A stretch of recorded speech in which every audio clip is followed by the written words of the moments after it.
Sa gitna ng magulong buhay sa isang maliit na bayan na tinatawag na San Isidro, may isang sulok sa pampublikong pamilihan na laging dinarayo tuwing umaga. Dito, ang halimuyak ng sibuyas, sili at dahon ng saging ay humahalo sa walang tigil na tawaran at kwentuhan. Ngunit sa gitna ng lahat ng ito, may isang figura na kilala ng lahat. Si Lola Sepa, isang matandang babae na halos araw-araw ay nakaupo sa pinakadulong likuan ng palengke, kasama ang kanyang maliit na kariton na puno ng mga gulay na pinitas mula sa sarili niyang bakuran. Si Lola Sepa ay malapit ng magpitumpung taong gulang. Ang buhok niya ay puti na lahat, ngunit ang kanyang mga mata ay nananatiling matalas. Ang titig niya ay may bigat, tila isang taong maraming pinagdaanan sa buhay. Araw-araw siyang dumarating sa palengke bago pa man tumunog ang kampana ng simbahan para sa unang misa, naglalatag ng lumanyang banig, inaayos ang mga panindang gulay at pagkatapos ay uupo ng tahimik. Kilala siya ng mga tao bilang isang taong palakaibigan, ngunit mailap pagdating sa kanyang nakaraan. May mga nagsasabing dati siyang guro, mayroon ding nagkukwentong isa siya sa mga tumulong noong panahon ng kaguluhan sa Mindanao. Walang sinuman ang nakakaalam ng katotohanan. Ang malinaw, iginagalang siya ng lahat ng tindera sa palengke, hindi dahil sa takot, kundi dahil sa likas na otoridad na bumabalot sa kanyang pananalita at pananaw. Kapag may mga nag-aaway na tindera, dahil sa presyo o may mandarayang mamimili, sapat na ang isang titig mula kay Lola Sepa para tumahimik ang lahat. Madalas magbiro ang mga tao, si Lola Sepa, parang may agimat na pampakalma. Ngunit ang umagang iyon ay iba. Ang kapaligiran sa palengke ay biglang nagbago bandang 8:00. Ang karaniwang masayang ingay ay napalitan ng mabigat na tensyon. Dalawang motorsiklong pang-trail ang huminto malapit sa bungad ng palengke, sinundan ng isang patrol car na kulay asul. Mula sa sasakyan ay bumaba ang 3 pulis na nakauniporme. Isa sa kanila ay nakasuot ng itim na salamin at may hawak na batuta. Sa kanyang name-plate, nakasulat ang pangalang, Armando Reyes. Si Police Staff Sergeant Reyes, o Imandot, sa mga nakakakilala sa kanya, ay kilala sa lugar hindi dahil sa kanyang mga nagawa, kundi dahil sa kanyang kayabangan. Madalas siyang magsagawa ng mga inspeksyon sa maliliit na pwesto, pero sa huli, naghahanap lang pala ng kitong o lagay. Ang mga maliliit na negosyante ang madalas niyang biktima, lalo na ang mga hindi pamilyar sa mga regulasyon o natatakot sa anumang gulo na may kinalaman sa batas. Bigla ang inspeksyon. Lahat ng tindera, ilabas ang permit para magtinda, sigaw niya ng malakas na ikinataranta ng mga nanay sa palengke. Ang ilan ay dali-daling nagsara ng kanilang mga pwesto. Ang iba naman ay sinubukang hanapin ang mga papeles na marahil ay nabasa na ng tubig mula sa kanilang mga panindang gulay. Isang batang ina ang bumulong sa kanyang katabi, "Naku, andito na naman si Mando." Noong 1 linggo lang kumuha na yan ng pangkape. Si Lola Sepa, na kanina patahimik, ay nagmamasid lamang mula sa malayo. Alam niyang hindi na bago ang ganitong sitwasyon. Ngunit sa umagang iyon, tila mas malala ang mangyayari kaysa sa dati. Nagsimulang maglakad si Mando habang ipinapalo-palo ang kanyang batuta sa mga mesa ng mga tindera. Ang tunog nito ay sapat na para mapayuko sa takot ang lahat.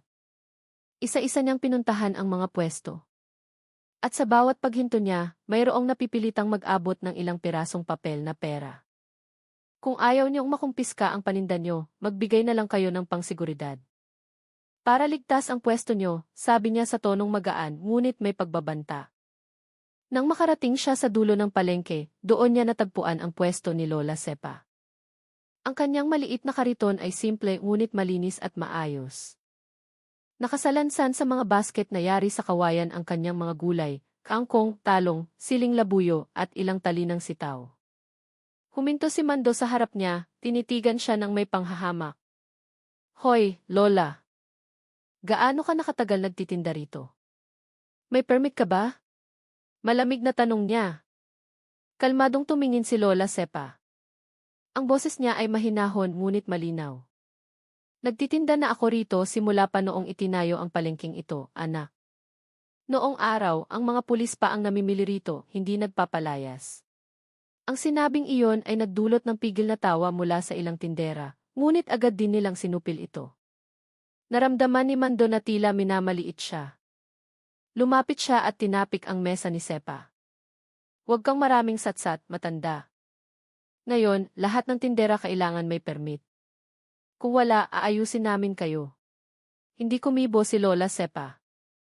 Tinitigan niya lamang ng diretsyo ang mga mata ni Mando. Isang titig na tumatagos. Sa isang iglap, tila may naramdaman si Mando sa likod ng mga matang iyon.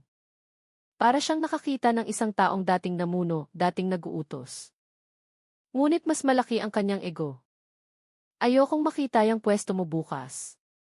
Kung magtitinda ka pa rin, isasama ko pati ang kariton mo, sabi niya ng may kabastusan. Agad na napayuko ang mga tao sa paligid. Walang sinuman ang nangahas na lumaban sa isang pulis, lalo na sa isang kilalang mainitin ang ulo tulad ni Mando. Ngunit sa gitna ng karamihan, mayroong si Mang Lito, isang pedicab driver na madalas tumulong kay Lola Sepa sa pagbubuhat ng kanyang mga gulay. Hindi niya natiis ang nakikita. Sir, hindi naman po nakakaabala si Lola. Bakit kailangan niyo siyang paalisin? Tanong niya. Tumingin ng masama si Mando. Gusto mong makialam? Ha? Gusto mo ikulong din kita? Umatras si Mang Lito ngunit patuloy pa ring nagsalita. Humihingi lang po kami ng patas na trato, sir.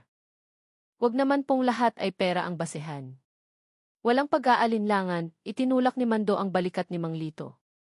Umalis ka na rito kung ayaw mong madamay sa gulo. Lalong uminit ang sitwasyon. Ilang tindera ang nagsimula ng magligpit ng kanilang paninda dahil sa takot na lumaki ang gulo. Ngunit sa gitna ng tensyon, dahan-dahang tumayo si Lola Sepa. Maliit ang kanyang katawan, ngunit tuwid ang kanyang tindig. Tumingin siya ng diretsyo sa pulis, at nagsalita sa boses na mahina, ngunit puno ng kahulugan, "Anak, isinuot mo ba ang unipormeng iyan para tumulong sa tao o para mang-api sa kanila?" Agad na tumahimik ang buong paligid, kahit ang huni ng mga manok mula sa likuran ay malinaw na naririnig. Suminghal si Mando, sinubukang pagtawanan ang narinig. Ha! Ang daming sinasabi ng matandang to. Matanda na dapat nasa bahay na lang, hindi tinuturuan ako sa trabaho ko. Kung tunay kang nagtatrabaho para sa bayan, igagalang ka ng taong bayan. Pero kung ginagamit mo ang uniforme para manakot, darating ang araw na ang mismong uniforme mo ang magpapahiya sa iyo, sagot ni Sepa, habang nananatiling diretsyo ang tingin. Ilang matatandang tindera ang nakakaalam kung sino talaga si Lola Sepa. Noong araw, hindi siya basta-basta. Siya ang asawa ni Lieutenant Colonel Arturo de la Cruz, isang opisyal ng militar na nasawi sa isang operasyon sa Mindanao ilang dekada na ang nakalipas. Pagkatapos mamatay ng kanyang asawa, pinili ni Sepa na mamuhay ng simple, nagtuturo sa mga bata ng katekismo at nagsasaka sa hardin na pamana ng kanyang asawa. Tinanggihan niya ang lahat ng tulong mula sa mga opisyal, kahit na mula sa gobyerno. Subalit, marami ang hindi nakakaalam na noong kabataan niya, aktibo siyang tumulong sa mga operasyong militar sa larangan ng logistika at pag-evacuate ng mga biktima ng digmaan. Marami siyang koneksyon, ngunit hindi niya kailanman ipinagyabang. Ang kanyang kahinahunan ay hindi dahil sa kahinaan, kundi dahil sa nais siyang humarap sa mga sitwasyong mas mabigat pa kaysa sa banta ng isang aroganteng pulis. Tila nasaktan si Mando sa narinig. Lumapit siya at sinipa ang isang basket ng gulay hanggang sa magkalat ang laman nito sa lupa. Ilang babae ang napasigaw ng mahina. Kapag nakita ko pa tong pwesto mo bukas, susunugin ko na to. Sa hindi inaasahang pagkakataon, pinigilan ng kamay ni Lola Sepa ang batutang itinaas ni Mando. Nanginginig ang kanyang kamay ngunit malakas. Ang kanyang titig ay naging malamig. Huwag mong itataas ang kamay mo sa matanda, anak. Matakot ka sa dasal na nagmumula sa pusong inapi. Dahan-dahan ang mga salitang iyon, ngunit umalinggaw-ngaw. Biglang napaatras si Mando, tila binuhusan ng malamig na tubig. Hindi niya maintindihan kung bakit siya nakaramdam ng kaba. Ngunit masyadong mataas ang kanyang pride para humingi ng tawad. Tama na, ayokong mag-aksaya ng oras. Babalik ako bukas. Kapag nagtitinda ka pa rin, sisiguraduhin kong mawawala ang pwestong ito. At umalis siya, kasunod ang 2 pang pulis. Ang patrol car ay umalis sa palengke na may malakas na ugong ng tambutso, nag-iwan ng nakakabinging katahimikan. Pagkaalis ng mga pulis, lumapit ang mga tindera para tulungang pulutin ang mga nagkalat na gulay. Mayroong umiiyak, mayroong galit ngunit walang magawa. Pasensya na po, Lola. Talagang sobra na ang pulis na yon, sabi ng isang tindera. Ngumiti lamang ng bahagya si Lola Sepa. Ayos lang, anak. Ang taong mayabang hindi nagtatagal ang lakas. Lahat ay may panahon. Pinulot niya isa-isa ang mga nahulog na gulay, marahang pinagpagan at inayos muli sa basket. Kahit natiyak na nasaktan ang kanyang puso, nanatiling kalmado ang kanyang mukha. Sa di kalayuan, lumapit si Mang Lito na may pag-aalala sa mukha. Lola, ihatid ko na po kayo pauwi. Baka totohanin niya ang banta niya bukas. Umiling si Sepa. Hayaan mo siya. Kung babalik siya, ako ang haharap sa kanya. Ang bahay ni Lola Sepa ay nasa dulo ng kanilang baryo. Sa ilalim ng isang malaking puno ng naara, ang bahay na yari sa kahoy ay simple ngunit malinis. Sa dingding, nakasabit ang isang litrato ng kanyang asawa na nakasuot ng uniporme ng militar, may kasamang sulat, Call. Arturo de la Cruz. Nagbuwis ng buhay para sa bayan, 1,975. Nang gabing iyon, umupo si Sepa sa beranda, nakatingin sa langit. Nagdasal siya ng pabulong. Panginoon, protektahan mo po ang mga inaapi. Buksan mo ang puso ng mga mapang-abuso bago mo pa sila mismo ang pagsabihan. Bigla, mula sa malayo, may narinig siyang tunog ng isang malaking motor na huminto sa tapat ng kanyang bahay. Ang ilaw nito ay tumama sa kanyang bakuran. Isang binatang lalaki ang bumaba, may dalang backpack at nakasuot ng itim na jacket. Mabilis siyang naglakad palapit kay Sepa at yumuko ng may paggalang. Assalamualaikum, Lola. Waalaikum salam. Naku, sino itong dumadalaw ng ganitong oras? Ako po si Rafael. Apo ni Ginang de Leon. Dati po akong tinuruan ninyo ng katekismo noong bata pa ako. Ngumiti si Sepa. Ah. Si Rafael. Ang laki mo na. Saan ka na nagtatrabaho ngayon? Nasa Internal Affairs Service po ako ng Lola. Narinig ko po sa mga tagapalengke kaninang umaga na may isang pulis na nagpakita ng kabastusan sa inyo. Naging seryoso ang mukha ni Rafael. Kung totoo po, ako na ang bahala. Hindi natin pwedeng hayaan na gamitin ang uniforme para mang-api ng mga mamamayan. Matagal na tinitigan ni Lola Sepa ang binatang iyon. Hindi siya agad sumagot. Sa huli, nagsalita siya ng mahina, anak, hindi ko hangad na gumanti. Ang gusto ko lang ay maipatupad ang hustisya sa tamang paraan, hindi sa pamamagitan ng paghihiganti. Tumango si Rafael, ngunit sa loob niya, nag-aalab na ang galit. Alam niya ang pangalan ni Mando Reyes. Alam niya na hindi maganda ang reputasyon nito kahit sa loob ng kapulisan. Kung ganoon po, payagan niyo po akong imbestigahan siya ng palihim, Lola. Minsan, ang mga taong tulad niya ay natututo lamang kapag hinarap na nila ang bunga ng kanilang mga gawa. Dahan-dahang tumango si Sepa. Gawin mo ang nararapat, anak. Pero tandaan mo, huwag mong daanin sa galit. Dahil ang galit ay naglilipat lamang ng pang-aapi mula sa isang kamay patungo sa iba. Habang papalalim ang gabi, ang ilaw mula sa gasera sa beranda ay sumasayaw sa ihip ng hangin. Muling tiningnan ni Lola Sepa ang litrato ng kanyang asawa at bumulong, Art, tila mayroon pa ring mga unipormeng isinusuot hindi para magbantay, kundi para manakot. Pero sa tulong ng Diyos, hindi kailanman matatalo ang katotohanan. Mula sa malayo, marahang umalinggaw ang tunog ng kampana para sa Angelus. Ngunit sa puso ni Rafael, ang dasal na iyon ay naging isang panata. Kinaumagahan, may magsisimula. At sa pagkakataong ito, hindi si Lola Sepa ang susubukin, kundi ang pulis na nangahas na hamunin siya. Ang umaga sa San Isidro ay nagsimula sa tunog ng kampana ng simbahan, mula sa maliit na kapilya malapit sa mga palayan. Ang hamog ay nakalambong pa sa mga bubong ng bahay. Sa palengke, ilang tindera na ang nag-aayos ng kanilang paninda, ngunit ang kapaligiran ay hindi pa rin tulad ng dati. Pinag-uusapan pa rin ng mga tao ang nangyari kahapon, ang pagsipa ni Mando Reyes sa paninda ni Lola Sepa sa harap ng maraming tao. Alam ng lahat na arugante ang pulis na iyon, ngunit sa pagkakataong ito, tila sumobra na siya. Gayunpaman, walang nangahas na mag-ulat. Kapag kinalaban mo ang pulis, baka ikaw pa ang mapagbintangan, sabi-sabi ng mga tao. Sa kabilang dako ng bayan, sa opisina ng Internal Affairs Service, Vic, seryosong nakatitig si Rafe sa screen ng kanyang computer. Kakatanggap niya lang ng isang impormal na ulat mula sa isang residente tungkol sa mga ginawa ni Mando Reyes. Kahit hindi pa opisyal, sapat na ang impormasyon para maghinala siya. May tinipa siya sa internal system, binuksan ang isang lumang file. Lumitaw ang pangalang E.S. Armando Reyes, kasama ang mga tala ng kanyang disiplina. Written reprimand dahil sa pangungutong, 2022. Pansamantalang paglipat sa ibang unit dahil sa reklamo ng pananakot sa isang sibilyan, 2023. 3 beses na hindi dumalo sa flag ceremony nang walang sapat na dahilan, 2024. Napabuntong hininga si Rafe. Malinaw na hindi ito ang unang beses, bulong niya. Nagpasya siyang personal na pumunta. Ngunit alam niyang kailangan niyang mag-ingat. Ang mga tulad ni Mando ay may mga koneksyon sa labas. Isang maling galaw at maaaring mawala ang kanyang posisyon bago pa man lumabas ang katotohanan. Samantala, sa palengke kinaumagahan, dumating pa rin si Lola Sepa tulad ng dati.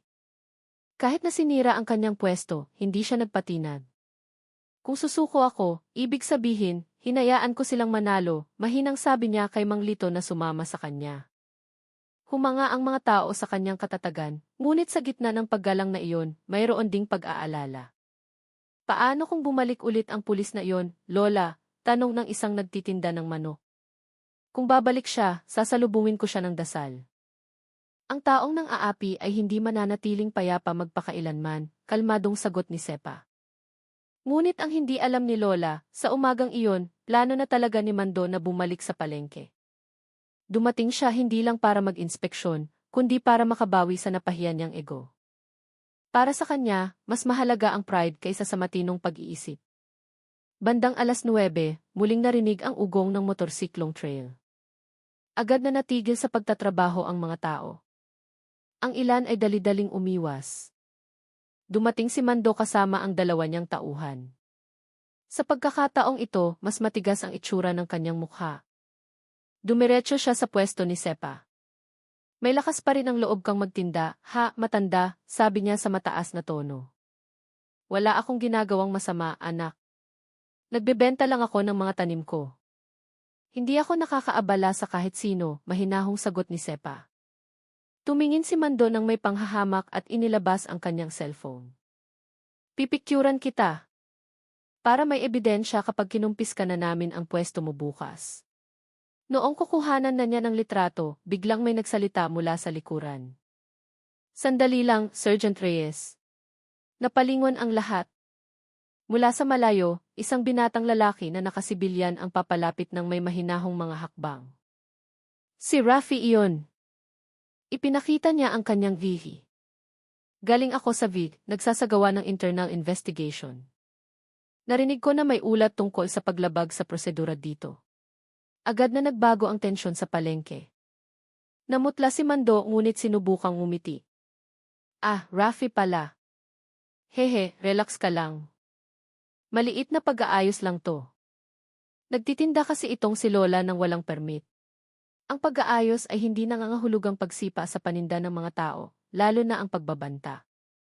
Lahat ng kilos ng alagad ng batas ay may panuntunan, malamig na sagot ni Rafi.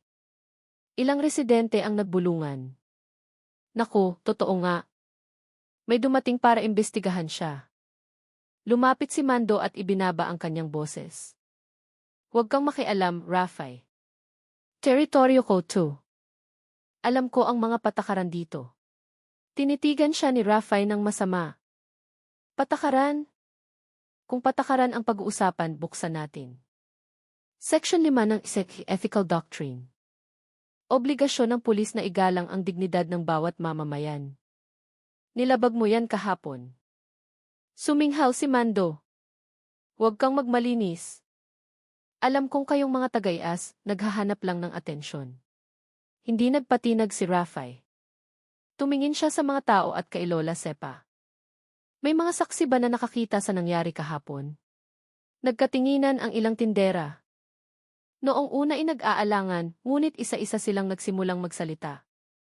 Nakita ko po mismo, sir. Sinipa niya ang gulay ni Lola. Ako rin po, sir. Muntik nang matumba si Lola dahil sa batuta niya. Nagsimulang magbago ang mukha ni Mando. May pawis na lumitaw sa kanyang sentido. Gusto niyo ba akong siraan? Ha? Tignan natin. Ngunit nanatiling kalmado si Rafay. Tumingin siya ng diretsyo kay Mando. Maaari kang tumanggi pero bawat kilos mo ay nakunan. Mayroon kaming kopya ng tickets ng palengke mula sa City Hall. Gusto mo bang makita? Natigilan si Mando. Nanigas ang kanyang mukha. Iminumungkahi kong sumama ka sa opisina mamaya para sa paglilinaw, pagpapatuloy ni Rafay. Pero bago yan, humingi ka muna ng tawad sa taong inapi mo. Tumingin si Mando kay Sepa, tapos sa mga tao sa paligid. Lahat ng mata ay nakatuon sa kanya. Sa kanyang puso, naghalo ang galit at hiya. Ngunit nanatili siyang matigas. Wala akong nakikitang mali sa ginawa ko, sabi niya ng malakas, sabay talikod at umalis. Muling tumahimik ang palengke pagkaalis ni Mando. Yumuko si Rafi kay Lola Sepa. Paumanhin po, Lola. Hindi ko pa siya mapapatawad ngayon. Pero ipinapangako ko, tatakbo ang proseso. Ngumiti ng mahinahon si Sepa. Anak, hindi kailangang magmadali ang katotohanan. Ang mahalaga ay hindi tayo tumitigil sa paghahanap nito. Ilang residente ang lumapit kay Rafi para magpasalamat. Sa araw na iyon, tila gumaan ng kaunti ang pakiramdam sa palengke. Kahit na hindi pa tuluyang nawawala ang tensyon. Sa kabilang dako ng bayan, sa isang karinderya malapit sa istasyon ng pulis, nakaupo si Mando na namumula ang mukha. Pakiramdam niya ay napahiya siya sa harap ng maraming tao dahil sa isang batang tagayas. At mas masakit pa, dahil lahat ng iyon ay nagsimula sa isang matandang babae. Walang hiyang matanda, bulong niya habang nagangalit ang mga ngipin. Sinubukan siyang pakalmahin ng kanyang kasama. Hayaan mo na, Mando. Kapag giles na ang pumasok, huwag ka nang gumawa ng gulo. Baka tuluyan kang matanggal sa serbisyo. Hindi ko hahayaan na ganito na lang. May sarili akong paraan. Nang gabing iyon, malakas ang ihip ng hangin sa San Isidro. Bumuhos ang malakas na ulan. Sa kanyang maliit na bahay na kahoy, isinara ni Lola Sepa ang bintana at pinunasan ang tubig na pumapasok mula sa siwang ng pinto. Bigla, may narinig siyang tunog ng motor na huminto sa tapat ng bahay. Lumabas siya dala ang isang gasera. Dalawang lalaki ang nakatayo sa bakuran, nakasuot ng itim na kapote. Isa sa kanila ay walang iba kundi si Mando Reyes. Nako, gabing-gabi na, ano ang kailangan nyo, anak? Kalmadong tanong ni Sepa. Gusto ko lang pong humingi ng tawad, sagot ni Mando sa tonong walang emosyon. Naghinala si Sepa, ngunit binuksan pa rin niya ang pinto. Tuloy kayo kung gusto niyong mag-usap ng maayos. Pagtalikod niya, isang malakas na tunog ang narinig. Bam! Isang palo mula sa likuran ang tumama sa sandalan ng kanyang upuan, dahilan para muntik nang mahulog ang gasera. Ipinahiya mo ako, matanda, sigaw ni Mando. Napasuray si Sepa ngunit hindi natumba. Kumapit siya sa upuan para manatiling nakatayo. Anak, huwag mo nang dagdagan ang kasalanan mo. Ang mundo ay umiikot. Hindi ka laging nasa itaas. Ngunit nawala na sa kontrol si Mando. Itinulak niya ang mesa at sumigaw, ako ang may kapangyarihan dito. Ang mga taong tulad mo, marunong lang magreklamo at humingi ng awa. Sa sandaling iyon, tuluyan nang nahulog ang gasera. Isang maliit na apoy ang lumitaw sa sahig. Nagpanik ang kasama niyang lalaki. Mando, tama na yan, baka masunog ang bahay. Nagmamadali silang lumabas. Ngunit bago umalis, sinipa pa ni Mando ang pinto hanggang sa halos masira ito. Nagsimulang lumaki ang apoy malapit sa isang lumang basahan. Sinubukan ni Lola Sepa na apulahin ito gamit ang basang tela, ngunit mahina na ang kanyang katawan. Mabuti na lang, narinig ng mga kapitbahay ang ingay at agad na dumating para tumulong. Nagtagumpay silang apulahin ang apoy bago pa tuluyang masunog ang buong bahay. Ngunit maraming gamit ang nasira. Nagalit ang mga residente. Alam nilang lahat kung sino ang may gawa, ngunit walang nangahas na magsalita ng diretsyo ng gabing iyon. Kinaumagahan, mabilis na kumalat ang balita. Si Rafe, na nakarinig nito, ay agad na pumunta sa lugar. Nakita niya ang mga sunog na kahoy at si Lola Sepa na nakaupo sa isang silyang kawayan, may kumot sa balikat. Lola, totoo po bang dumating si Mando kagabi? Hindi sumagot si Sepa. Hinawakan lamang niya ang kanyang rosaryo at nagsalita ng mahina, ang taong nawala ng bait ay hindi mo maaaring hatulan ng may galit. Hayaan nating ang batas ang magsalita, anak. Malalim na napabuntong hininga si Rafe. Sinuri niya ang paligid ng bahay. At may nakita siya sa lupa malapit sa bakod, isang piraso ng emblem mula sa uniforme ng pulis na may letrang KEC. Sapat na iyon bilang ebidensya. Simula ngayong araw, sisiguraduhin kung hindi na niya maisusuot ang uniformeng iyan hanggat hindi natatapos ang kasong ito, mariing sabi ni Rafe. 3 araw ang lumipas, isang nakakagulat na balita ang kumalat sa istasyon ng pulis sa San Isidro. Si Mando Reyes ay opisyal ng iniimbestigahan ng DIF at sinuspinde sa kanyang tungkulin. Ngunit hindi lang iyon. Habang papunta siya sa opisina para sa paglilinaw, nadulas ang minamaneho niyang motor sa isang basang kurbada at bumangga sa isang poste ng kuryente. Nakaligtas siya, ngunit malubha ang pagkakabali ng kanyang binti. Mabilis na nakarating ang balita sa palengke. Ang ilang residente ay nagkatinginan lamang, walang nangahas magsalita ng malakas. Ngunit sa kanilang mga puso, alam nilang minsan, ang hustisya ay dumarating sa sarili nitong paraan. Ilang linggo ang nakalipas. Pagkalabas sa ospital, pumunta si Mando sa bahay ni Lola Sepa gamit ang isang saklay. Wala na ang kanyang kayabangan, napalitan ng isang mukhang pagod at mga matang mailuha. Naparito po ako para humingi ng tawad, inay. Matagal siyang tinitigan ni Lola Sepa. May natutunan ka ba rito, anak? Opo, nay. Nalaman kong sobra na ang ginawa ko. Nahihiya ako sa unipormeng isinuot ko. Dahan-dahang tumango si Sepa. Kung gayon, itama mo ang iyong mga pagkakamali. May oras pa para magbago. Pero tandaan mo, huwag mong gamitin ang kapangyarihan para maliitin ang iba. Dahil ang maliit na taong minamaliit mo, minsan, ay may dasal na mas malakas pa sa 1,000 ranggo. Pumatak ang luha sa pisngi ni Mando. Yumuko siya at hinalikan ang kamay ng matanda. Salamat po, nay. Ipinapangako kong hindi na maulit. Sa araw na iyon, tila nagbago ang pakiramdam sa palengke ng San Isidro. Muling nagtinda si Lola Sepa ng payapa, at ang mga tindera ay hindi na natatakot sa mga biglaang inspeksyon. Si Mando, matapos sumailalim sa parusang pandisiplina, ay inilipat sa bahagi ng administrasyon. Nagbago ng tuluyan ang kanyang buhay. At sa mata ng mga residente, si Lola Sepa ay hindi na lamang isang matandang nagtitinda ng gulay, kundi isang simbolo ng katatagan at hustisya na dumating ng walang dahas. Habang si Rafi ay nakatayo sa dulo ng palengke, pinagmamasdan si Lola Sepa na nakangiti sa isang batang mamimili.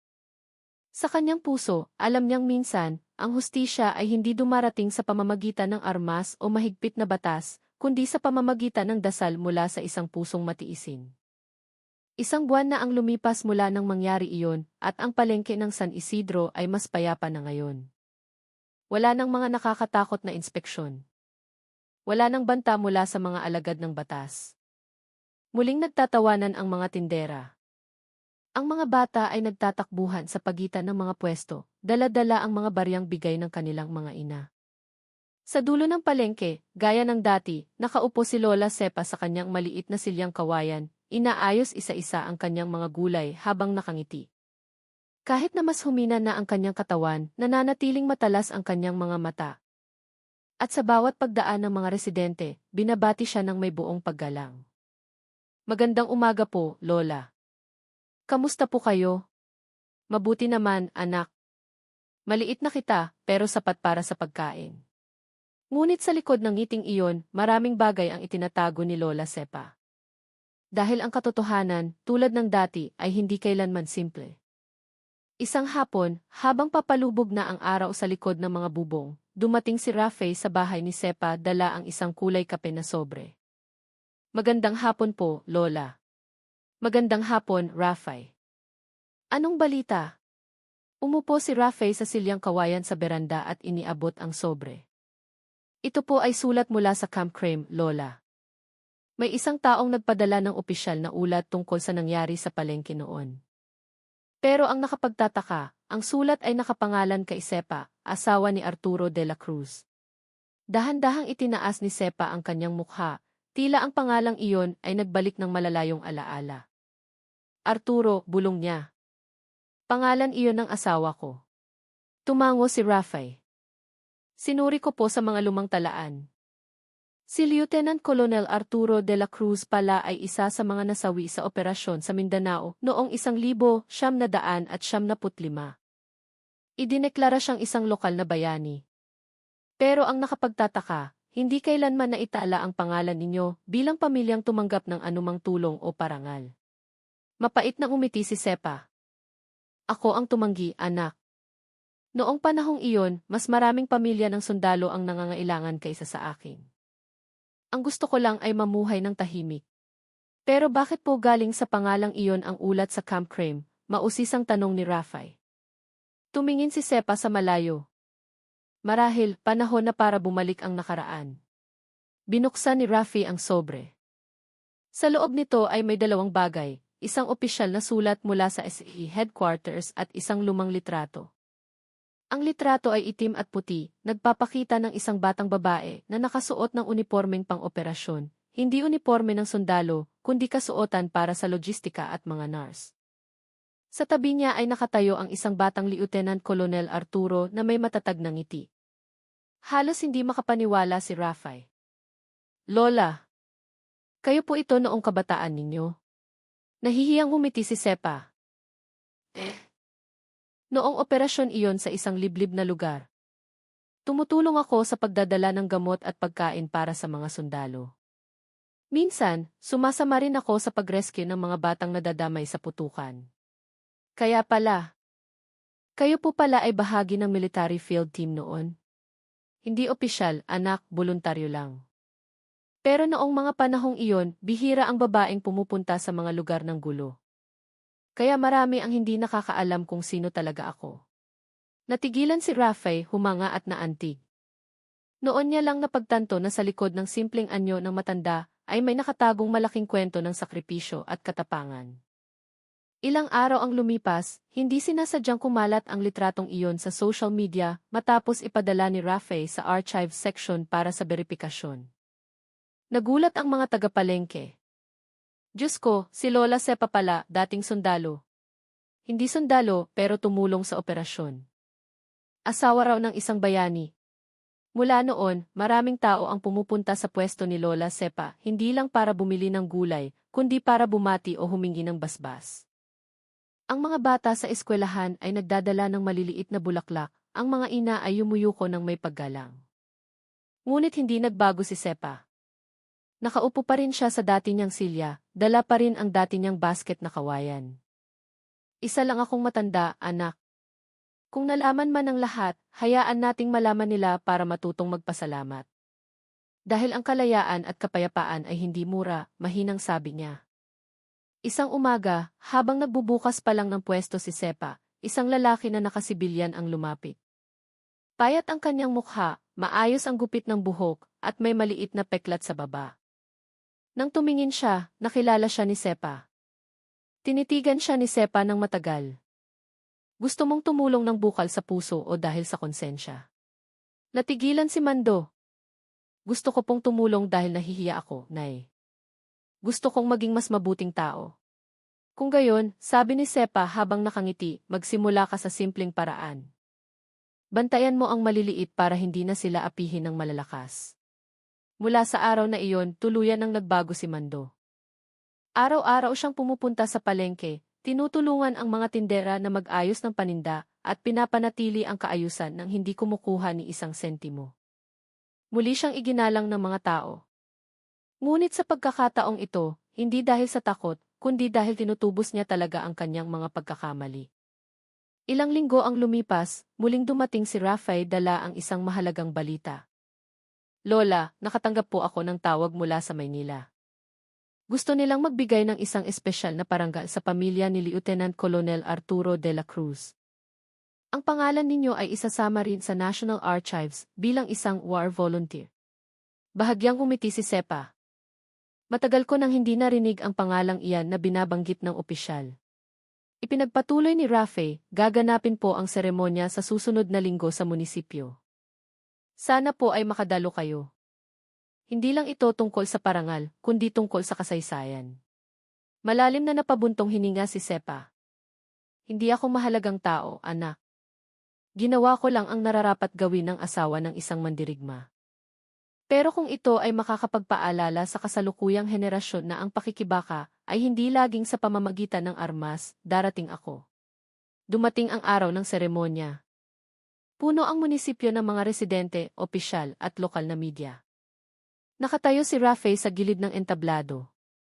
Habang si Lola Sepa ay dahan-dahang naglakad papunta sa harap, tinulungan ng dalawang batang kadete. Nakasuot siya ng simpleng bestida na kulay krema at puting belo. Sa kanyang dibdib ay may nakasabit na maliit na pin na hugis sampagita, simbolo ng paglilingkod na walang hinihintay na kapalit. Nang tawagin ang kanyang pangalan, tumayo ang lahat at nagpalakpakan. Kahit ang ilang batang pulis ay yumuko ng may paggalang.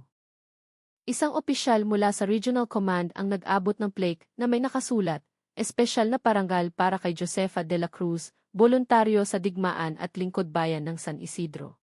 Pumatak ang luha sa pisngi ni Sepa. Hindi ko inaasahan na aabot ang buhay ko sa araw na tulad nito, mahinang sabi niya sa harap ng mikropono.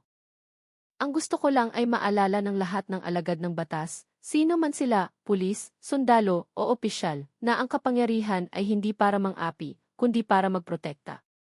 Umalingaw-ngaw ang palakpakan sa buong silid. Mula sa malayo, nanonood si Rafe na may namumuong luha sa mata. Sa hanay ng mga manonood, nakatayo si Mando sa pinakaharap, matagal na nakayuko. Pagkatapos ng seremonya, ng hapong iyon, muling naging masaya ang palengke. Ngunit hindi para magtinda, kundi para ipagdiwang ang parangal. Naglagay ang mga residente ng maliliit na banderitas, nagdala ng bulaklak ang mga bata, at si Mando ang tumulong sa pamamahagi ng libreng kanin sa lahat ng tindera. Dati, pumupunta ako rito para maghanap ng gulo, sabi niya sa mga tao. Ngayon, pumupunta ako para bantayan ang palengking ito na manatiling ligtas. Nakaupo si Lola Sepa sa isang maliit na silya, pinagmamasdan ang lahat ng may kalmadong mga mata. Ganyan ang buhay, anak, sabi niya kay Rafe na nakaupo sa tabi niya. Minsan, kailangan muna nating madapa para malaman kung paano tumayo ng tama. Ngumiti si Rafe. Alam nyo, Lola, noong una ko kayong makita sa palengke, akala ko isa lang kayong ordinaryong tindera. Mahinang tumawa si Sepa. Iyon mismo, anak. Kung alam ng lahat ang nakaraan ko, marahil magalang silang makikipag-usap, pero hindi mula sa puso. Mas gusto kong ituring na ordinaryo para makita ko kung sino ang may tunay na paggalang. Nang gabing iyon, pagkatapos ng pagdiriwang, dahan-dahang naglakad si Lola Sepa patungo sa maliit na kapilya sa dulo ng baryo. Umupo siya sa beranda, nakatingin sa langit na nagsisimula ng magdilim. Sa kanyang dasal, binanggit niya ang isang pangalan, Arturo. Art, sa wakas, nalaman na rin ng mga tao kung sino tayo noon. Hindi para magyabang, kundi para malaman ang bagong henerasyon na mayroon pa ring kabutihan. Mula sa malayo, marahang narinig ang tunog ng kampana. Ilang residente ang dumaan at bumati, at sa malamlam na ilaw ng kapilya, ang mukha ni Lola Sepa ay payapa. Tila lahat ng lumang sugat ay naghilom na. Ngunit, hindi pa isinasara ng tadhana ang kanyang kwento.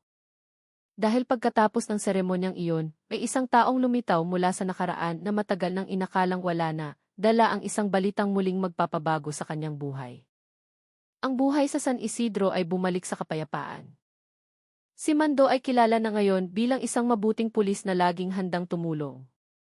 Si Rafi ay napromote dahil sa kanyang integridad at madalas na binabanggit ang mga salita ni Lola Sepa sa bawat pagsasanay sa etika ng kapulisan. Ang uniforme ay hindi tanda ng kapangyarihan, kundi isang pangakong hindi mananakit.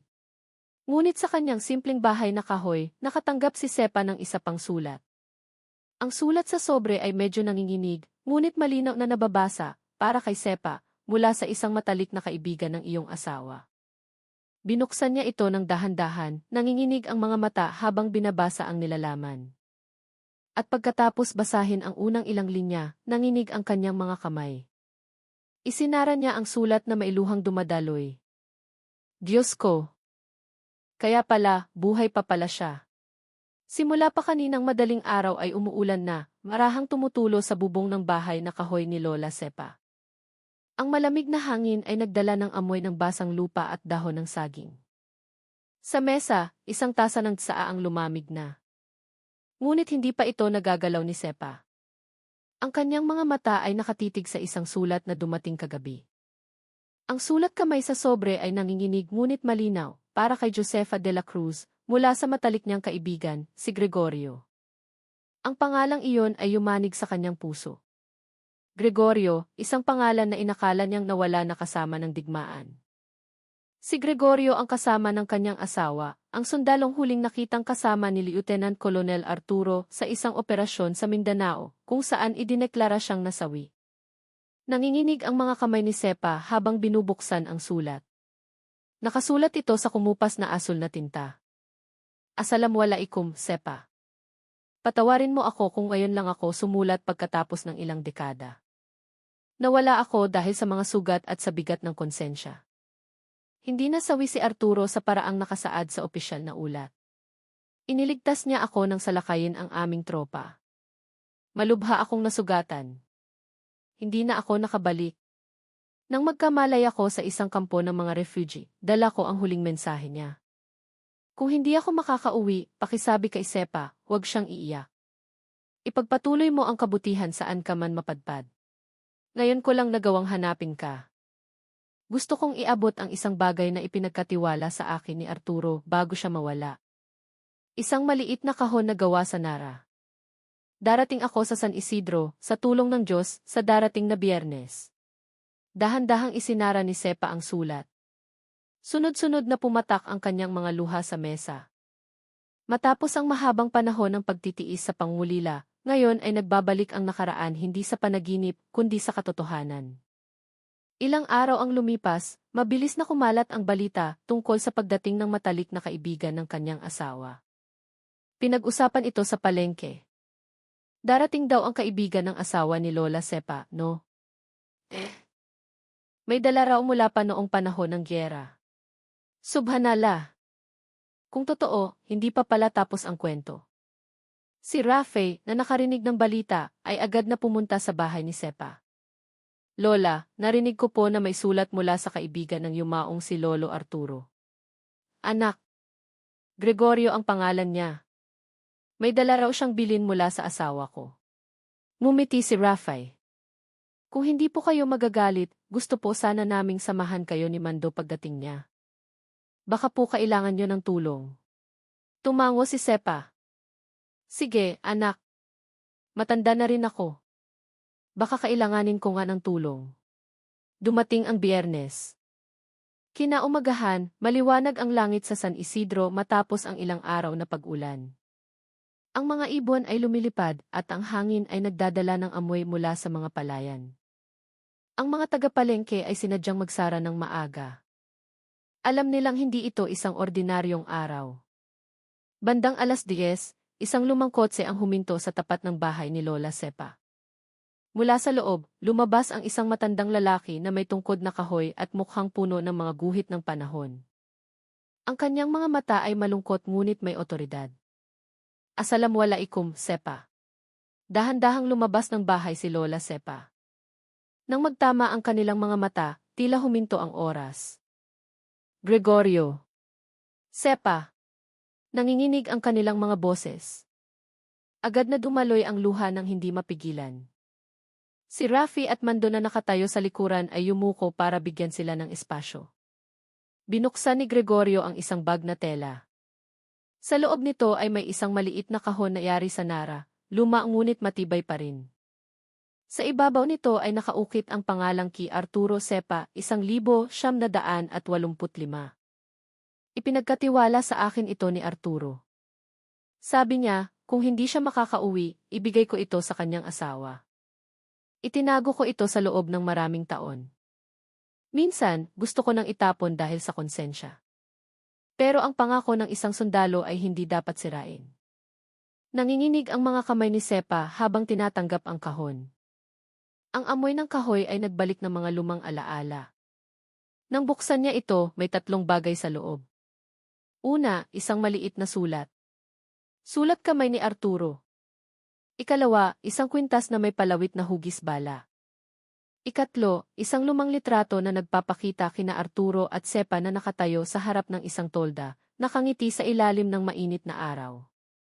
Binasa ni Sepa ang sulat ng mahina. Para sa aking asawang si Sepa, kung ang sulat na ito ay makarating sa iyo, ibig sabihin hindi na ako nakauwi. Ayokong malunod ka sa kalungkutan. Ipagpatuloy mo ang mga pinahahalagahan natin, katapatan, katapangan at pagmamahal sa maliliit. Maaaring magbago ang mundo, pero ang pusong tapat ay laging mananalo. Patawarin mo ako dahil hindi na tayo magkakasamang tatanda. Arturo. Naputol ang kanyang boses sa huling pangungusap. Natigilan si Rafi at Mando. Maging si Gregorio ay napayuko na may basang mga mata. Ilang araw ang lumipas, hiniling ni Sepa kina Rafi at Mando na samahan siya sa libingan ng mga bayani. Dala niya ang kahon na kahoy, binalot sa telang batik. Dumating sila roon ng hapon na. Nang papalubog na ang araw, tahimik ang paligid, tanging huni ng mga ibon at pagaspas ng mga dahon ang maririnig. Lumuhod si Sepa sa harap ng lapida na may pangalan ng kanyang asawa. Ipinatong niya ang kahon sa ibabaw nito at bumulong, Art, na isagawa ko na ang bilin mo. Namuhay ako para sa kabutihan, hindi para sa kadakilaan. Ngayon, nakarating na ang mensahe mo. Nakatayo si Gregorio sa likuran niya, nanginginig ang mga kamay, at nagsalita ng mahina, patawarin mo ako, Art. Huli kong natupad ang pangako ko. Pero matatag ang asawa mo. Inalagaan niya ang pangalan mo ng may karangalan. Tahimik na dumaloy ang luha ni Sepa. Tinitigan niya ang kwintas sa kanyang kamay at isinabit ito sa isang maliit na sanga malapit sa puntod. Hayaan nating ang hangin ang mag-alaga sa ating mga alaala, Art, sabi niya ng may payapang ngiti. Ilang buwan matapos iyon, ang palengke ng San Isidro ay naging sikat sa kanilang lugar. Nagtayo ang lokal na pamahalaan ng mga bagong pwesto at pinangalanan ang gitnang bahagi na tindahan ni Lola Sepa. Isang lugar para sa maliliit na negosyante na walang bayad na upa. Si Rafi ay naging hepe ng community relations, habang si Mando ay opisyal ng inilipat sa social services, tumutulong sa mga mahihirap. Bawat programa na kanilang ginagawa ay laging sinisimulan sa isang pangungusap. Lahat tayo ay anak ng pakikibaka, hindi mga pinuno ng taong bayan. Si Sepa ay nanatili pa rin sa palengke, nag-aayos ng gulay tuwing umaga. Ang kaibahan, gayon ay may nakasabit na sa kanyang pwesto ang maliit na litrato ni Arturo at ang plaque ng parangal mula sa gobyerno. Ngunit kapag may nagtatanong tungkol dito, umingiti lang siya. Paalala lang yan, anak, na ang karangalan ay hindi galing sa posisyon, kundi sa pusong handang gumawa ng mabuti. Isang gabi pagkatapos ng dasal, nakaupo si Sepa sa beranda. Mahina ang ulan at nag-iingay ang mga palaka mula sa likod bahay. Tinitigan niya ang litrato ng kanyang asawa na ngayon ay maayos nang nakakwadro sa dingding. Art, tapos na ang lahat. Natupad ko na ang pangako. Si Rafi at Mando na ang magpapatuloy ng iyong ipinaglaban sa kanilang sariling paraan. Isang malumanay na ngiti ang gumuhit sa kanyang mukha. Kinuha niya ang kanyang rosaryo, ipinikit ang mga mata, at dahan-dahang nagdasal hanggang sa dumating ang antok. Kinaumagahan, natagpuan siya ng mga residente na natutulog sa kanyang silya sa beranda, may payapang mukha at hawak pa rin ang rosaryo. Pumanao siya ng mapayapa. 3 buwan ang lumipas, nagdaos ng isang pag-alaala para kay Lola Sepa sa palengke. Nagtanim ang mga residente ng isang puno ng sampagita sa gitna, sa tapat mismo ng dati niyang pwesto. Isang maliit na pleke ang inilagay sa ilalim nito. Dito dating nakaupo ang isang simpleng babae na nagturo ng katapangan ng walang dahas at lakas ng walang kayabangan. Nagsalita si Rafi sa harap ng mga tao. Itinuro niya sa atin na ang pakikibaka ay hindi kailangang humawak ng armas, sapat na ang hindi pagpikit ng mata kapag may nangyayaring kawalang katarungan. Yumuko si Mando, pinipigilan ang luha. Sa kanyang dibdib ngayon ay may nakasabit na isang maliit na pin na hugis sampag-ita, kopya ng pin na isinuot noon ni Sepa. Habang nabubuhay ako, sabi niya, babantayan ko ang palengking ito. Dahil dito ako unang natuto ng kahulugan ng karangalan. At sa ilalim ng puno ng sampagita na nagsisimula ng mamulaklak, nagdasal ang lahat ng tagapalengke. Dahan-dahang umihip ang hangin, dala ang amoy ng bulaklak na katulad ng tsaa na madalas niyang inihahanda tuwing umaga. Sa kulturang Pilipino, may kasabihang, ang buhay ay parang gulong, minsan nasa ibabaw, minsan nasa ilalim. Tinapos na ni Lola Sepa ang kanyang paglalakbay. Maaaring isa lamang siyang ordinaryong lola sa paningin ng marami, ngunit nag-iwan siya ng isang bakas na mas malalim pa sa isang pangalan. Nag-iwan